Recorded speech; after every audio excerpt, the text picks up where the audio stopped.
And so what we're actually seeing right now, which is really pretty fascinating, is I've been following the energy markets for 35 years. I've never seen anything quite like this, is that even though we're at a time in which things are difficult for the industry, that there is nonetheless explosive growth occurring in these new shale formations. And that's partly because they're so attractive as natural gas resources, and it's also because the nature of them and the nature of the new processes, the state-of-the-art, fit-for-purpose horizontal rigs and what they're able to do is that when you roll up your sleeves and get to work, you can ramp up production more rapidly than would have been possible in the past.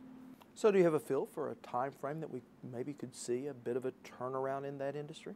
Well, I think it's going to be an important issue, and that right now it is somewhat more difficult to predict what's going to happen near term for the next, even potentially for the next 2 or 3 years than it has been in the past. And the reason I say that in particular is that we have several different things that are happening at once that are unprecedented.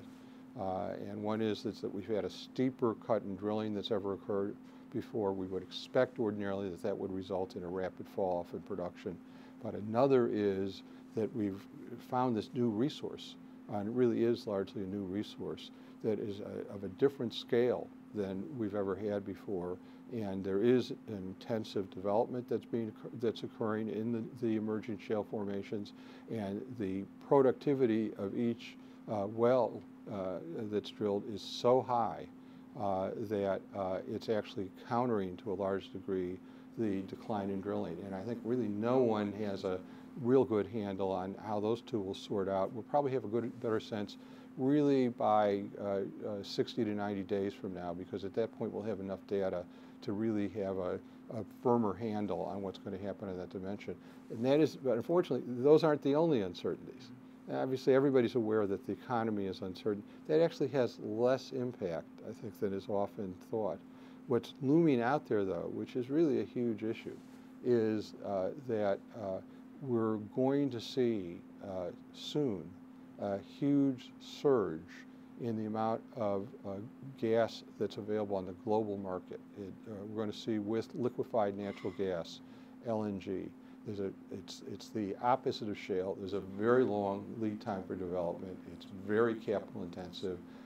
Each project typically is a $5 billion or $7 billion or $9 billion investment. So you're talking about, rather than having hundreds of wells or even thousands of wells and making decisions one at a time as to whether to develop them or not, you're talking about projects that, if you do them, add a huge supply.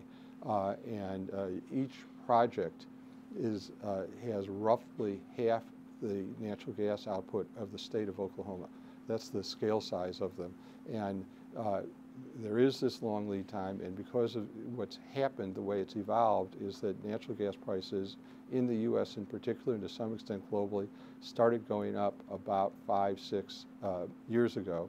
And a lot of the projects had sort of were on the drawing boards 5 or 6 years ago, hadn't gone forward, and they're now, many of them are going forward at once. They're the kinds of projects, because they're so capital intensive that if you're this far along, you're going to finish them. You've already spent $6.5 billion, you're going to spend the last $500 million to finish the project. And many of them are going to come online within a very short time period. That's going to create a lot of natural gas.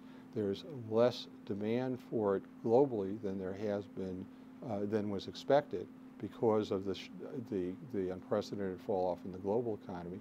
So there is going to be an excess for a period probably of at least 3 or 4 years.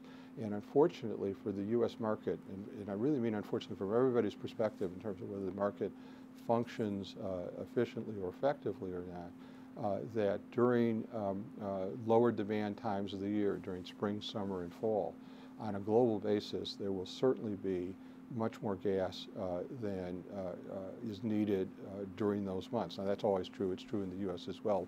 It's going to be exaggerated, though. And the unfortunate part is that gas is going to need to find a place it can be stored, and a very large proportion of it is likely to be stored in the United States.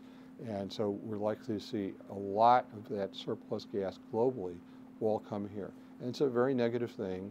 It's a very negative development from the standpoint of U.S. producers because will have a downward drag on the natural gas market.